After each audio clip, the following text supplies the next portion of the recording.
As someone who has been a fan of the Naruto Storm series since the early PS3 days, Naruto Storm Connections looks freaking awesome. You got 10 new playable characters from the Boruto anime, you got a special story with a brand new Uchiha, you got the best looking online that's missing core features. Wait, what? If you watch my Storm Connection streams, you already know my opinion, but seeing the reception Bandai and CC2 has been receiving lately, I have decided to give you guys my honest opinion on Naruto Storm Connections so far. This video is going to be constructive feedback about everything related to the game, starting from the story mode up to the state of the online matchmaking. However, if you came here to hear me go absolutely apeshit on Bandai, then you've clicked on the wrong video, because even though I feel like they have betrayed my trust, I have learned not to go absolutely bonkers, at least not on social media. The Naruto Storm series up until this point has never been a game that was made with esports in mind, and that certainly shows whenever you look at how much jank there is in the game or how unbalanced certain characters are. This game has always been a story mode first, online second game. In the past, CyberConnect 2 has been putting great story modes with limited free roam between story missions, but ever since Storm 4, we've been going backwards. The story mode of Naruto Storm Connections is a shadow of its predecessors. The game's history mode has been announced to us as something that's gonna make us relive the past Storm games,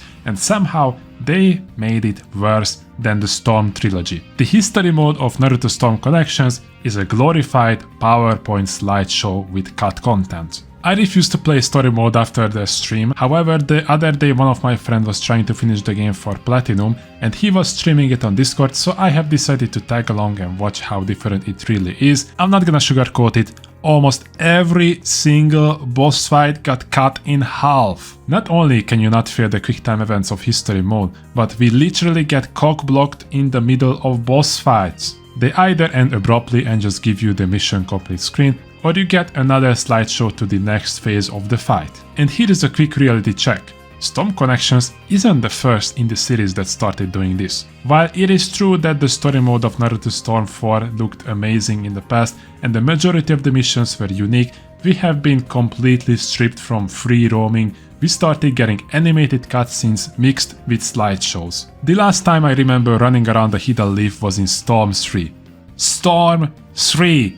10 years ago. And to top it off, even the special story stops us from playing the game. Yes, it has actual CC2 level of cutscenes, yes, it has boss fights, but even that's full of filler content that fades away to black, asking if you wanna continue the story. The story mode of the Storm series is only a shadow of what CC2 used to present to its audience, and this was the meat and potatoes of the game.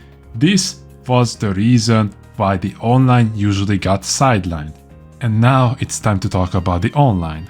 I really try hard not to go out of my way to disrespect anyone in this video, but how the fuck can you release a game with missing core features in 2023? Yes, I know we were told that friend invites are coming on a later date. Yes, I know that the data miners have already found evidence of this in the game files, but how the hell can you justify a delay with this week of story modes and only 10 added playable characters? I am usually pretty chill whenever a company comes out of their way and tell us straight up that they didn't have time to release a certain feature in a game to let us know not to expect it on release, and I respect companies for these, but we cannot leave the matchmaking, we have to talk about that as well. You get matched up with someone from the other side of the world who's playing on McDonald's Wi-Fi in their mother's basement, and you're forced to play them unless you know the workaround. And speaking of McDonald's Wi-Fi, the netcode is okay, I guess? Since I have zero knowledge about how hard it is to implement rollback netcode into a 3D fighting game, I'm not gonna expect a miracle from CC2, and I have to give them credit where it is due. The netcode is better than it was in Storm 4. In Storm 4 I could almost never play with any players, or even if I could, the delay was horrible, but now in Connections I can play with American and Japanese players alike. Although if someone is on Wi-Fi the connection is terrible. I still don't get why there's no Wi-Fi indicator. These players ruin the online experience, especially with the current meta. I'm not gonna go extremely in depth of what's happening, but currently jutsus are dominating in Connections. A bunch of jutsus got armor on them, meaning whether you dash, whether you throw a tag, whether you grab them, whether you attack them, whether you throw a shuriken at them, they will come out anyways. And to top it all off, jutsus such as Rasengan or Chidori can even get cancelled out, meaning this is a low risk, high reward move. And that's not all. Ranged or mid-air jutsus also got armor on them. The guard in Storm connections for the characters is probably the weakest in the whole series, and it breaks in literally no time. This ruins the game. All of this is of course applied to supports as well. Supports do have armor on them as well. You cannot even cancel them out of their Rasengan or Chidori, whatever shenanigans they are throwing out. Of course, not all of them, like just look at this character, like he got stopped. Oh, and counters are free to do. So whenever the guy that had armor runs out of chakra, he can just avoid you with a completely free counter system. There's of course counterplay to all of that, but again, we got no friendly ways to practice for an unenjoyable game which results in an inevitable defeat. And let's touch back on the netcode, guys. Since we don't know who's on Wi-Fi, this is even harder to counterplay, since the anti to all of that is either to time your switch or use a faster jutsu. And I could talk about the legendary ninjas that reunite the 130 plus characters, the fact that this Kakashi is counted as a different character, but I just can't. I don't think I could keep my composure if I have talked about that bait. You might be wondering why I have not touched on the latest voice actor catastrophe that's going viral on Twitter, and I can give you guys a simple answer. I don't care, and neither do you.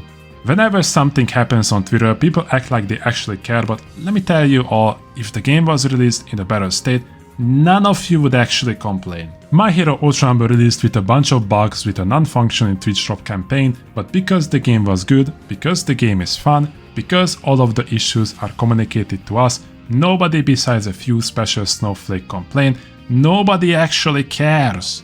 The only reason why you might have heard the community to be vocal about Aizawa and Uraraka is because the game is successful. It attracted such a wide audience that it was inevitable to hear them complain. And the game is getting constant bug fixes. People have faith in that game. All of this was still fine for me. I'm not a beginner whose games will get ruined by these limitations. I can play around them. The part where I actually snapped came after this. I play mainly on PlayStation, so I have to rely on the Xbox and the PC community's honesty, but according to them, the Xbox servers are just not working at all.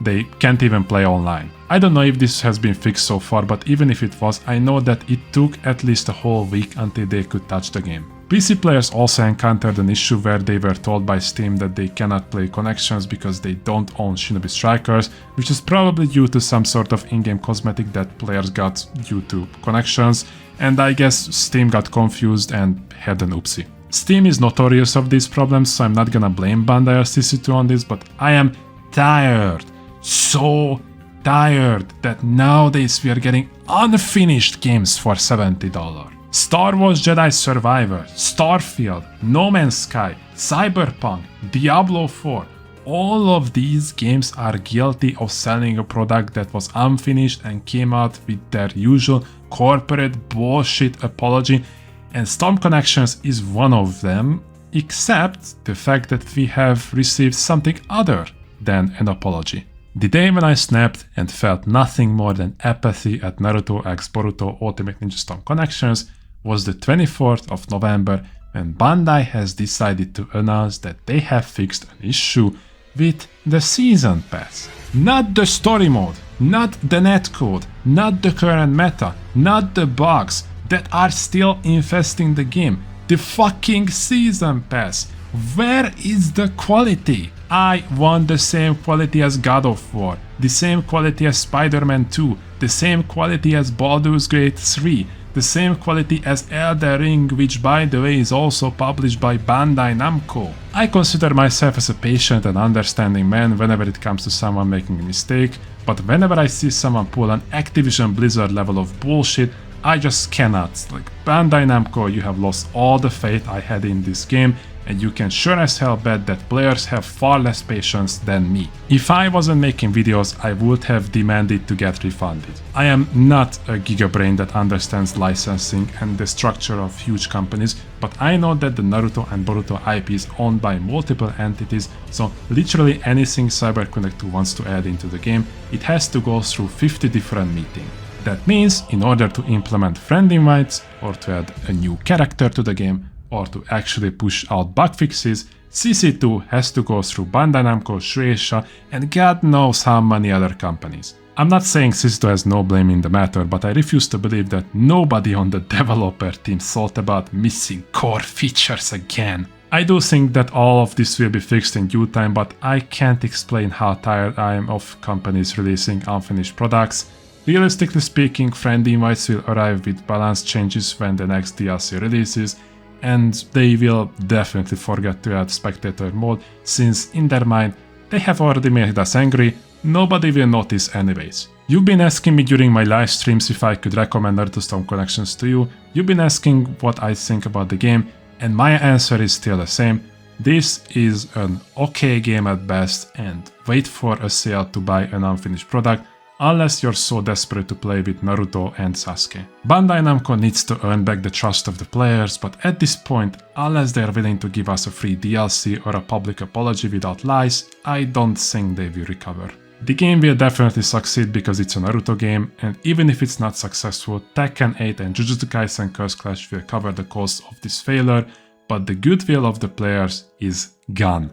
In the end, for all the efforts of CC2 trying to fix the game thanks to Globko and Poison Takami, the game ends up in the okay category, and that is why Naruto Storm Connections has failed in my eyes. Thank you all for watching, hope you have enjoyed the video, leave a like if you did and subscribe to the channel for more awesome content. I would appreciate if you guys told me in the comments what you think about the game, just in case a Bandai employee sees this to let them know your opinion. I also got a current Boruto video on the left side, if you wanna see how I played that character with a 2-man team, just click the picture. That's gonna be it for today's video guys, I'll see you all next time, peace!